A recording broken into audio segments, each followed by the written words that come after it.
I'm looking forward to the ups, the downs, and all the comments.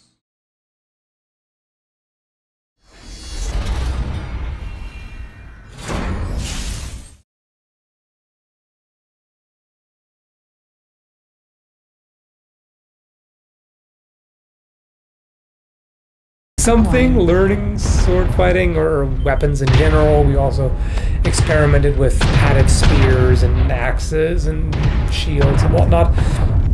So it was fun exercise, no doubt about that, but we had zero idea what we were doing. And it's hilarious that I ever thought I had even the faintest clue. At one point, I even uploaded a video on YouTube of some of that. I mean, I uploaded a couple of them. None of them exist anymore because cringe. They were removed a long time ago. So there was one I remember that I uploaded where I tried to figure out movements with a two-handed axe. I just did basically my own attempt at a kata, if you will.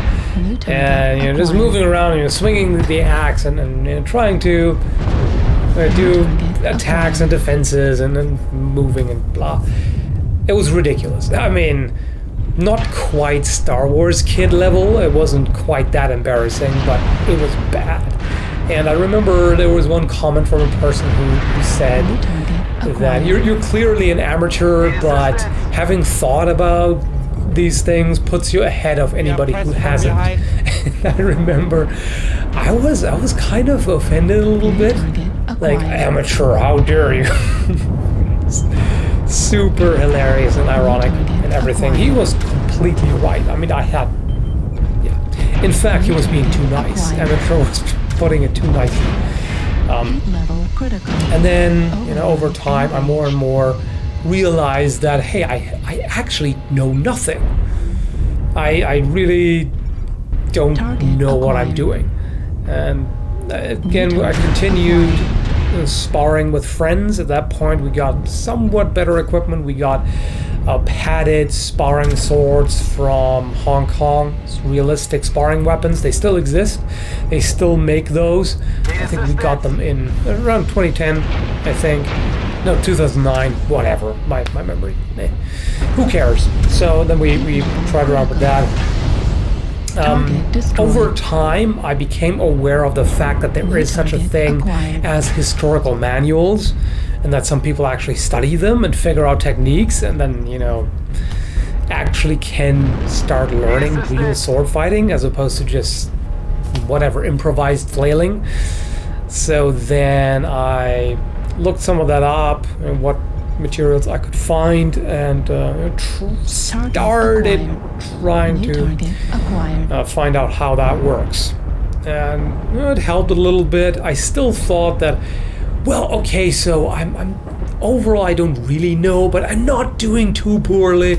I was still having kind of somewhat naively optimistic view of the whole thing, but I mean, I should have realized that the mere fact that my friends who never were taught, who didn't practice any martial art, who just picked up these things and just swung them around intuitively any way they felt like, they were still hitting me.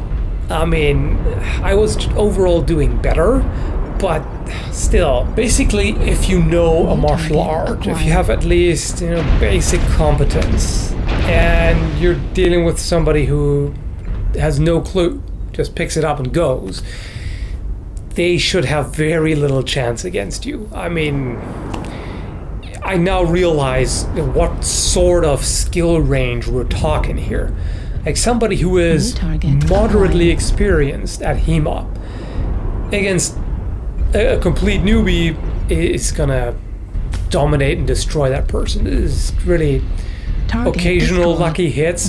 Basically, the best the complete amateur can hope for is double hits. So that's really how it goes.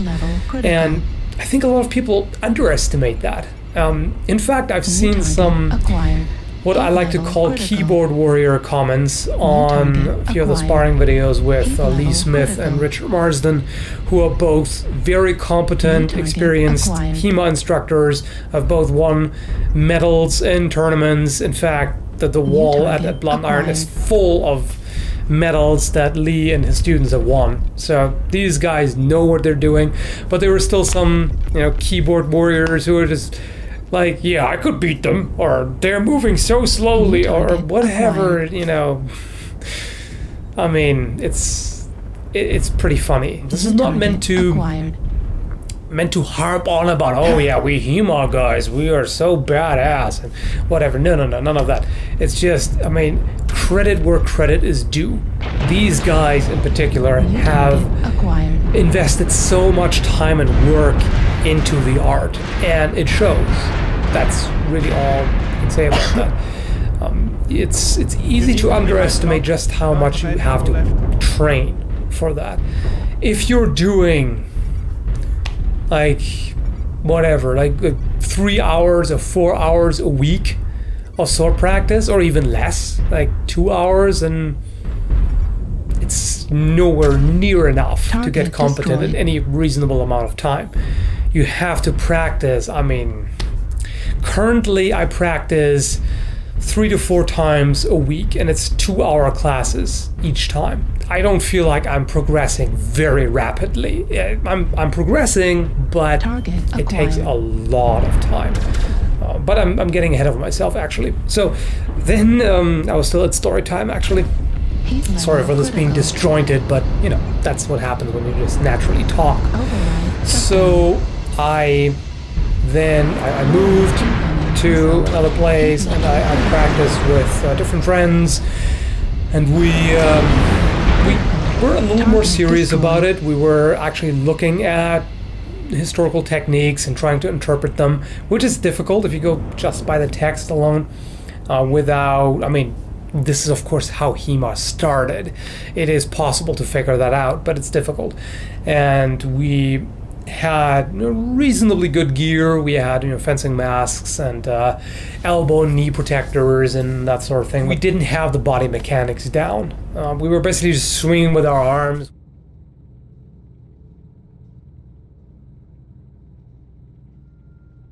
And until next time, MechWarriors.